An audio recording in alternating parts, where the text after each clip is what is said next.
ચીખલી પ્રાંત કચેરીએ શનિવારે ગણદેવી તાલુકાના નાંદરખા ગામના ખેડૂતોએ આવેદનપત્ર પાઠવ્યું હતું, જેમાં બુલેટ ટ્રેન પ્રોજેક્ટ અંતર્ગત L&T કંપનીએ ખેડૂતોની જમીન ભાડા કરાર હેઠળ લીધેલી જમીનનું યોગ્ય વળતર ચૂકવવા માંગ પોકારી હતી।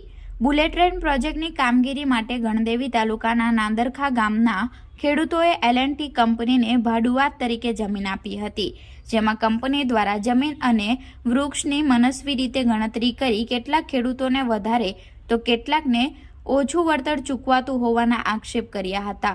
જે ઉપરાંત નાંદરખા ગામની ગંગા સ્વરૂપા પાર્વતી પટેલના મકાનને પણ નુકસાન થયું છે। કેટલાક સર્વે નંબરોમાં 20 થી 25 ફૂટ માટી ખોદાણ મામલે કાર્યવાહીની માંગ કરી હતી। યોગ્ય વળતર નહીં ચૂકવવામાં આવે તો ગાંધી ચિંધ્યા માર્ગે આંદોલનની ચીમકી આપી હતી।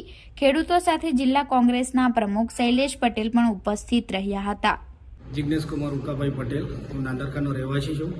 અમારા ગામમાં જે બુલેટ ટ્રેન પાસ થઈ રહી છે તે માટે અમે ભાડા કરારથી જે જમીન ભાડે આપેલી છે, પણ તેમાં અમને ઘણું નુકસાન કરવામાં આવેલું છે અને અમારું ઝાડનું વળતર, માટીનું વળતર અને બીજી ઘણી બધી રજૂઆતો, અને એમાં મારું ઘર પણ આવેલું છે, ઘરને ઘણું નુકસાન થયેલું છે। એ માટે અમે ઘણા અધિકારીઓને રજૂઆત કરી છે। અમે ઘણી રજૂઆત કરી છતાં પણ અમને કોઈ અધિકારીએ કોઈ યોગ્ય જવાબ આપ્યો નથી, અને તે માટે અમે હજુ પણ આગળ ધરણા પ્રદર્શન કરીશું અને આજીવન મરણ ઉપવાસ કરીશું।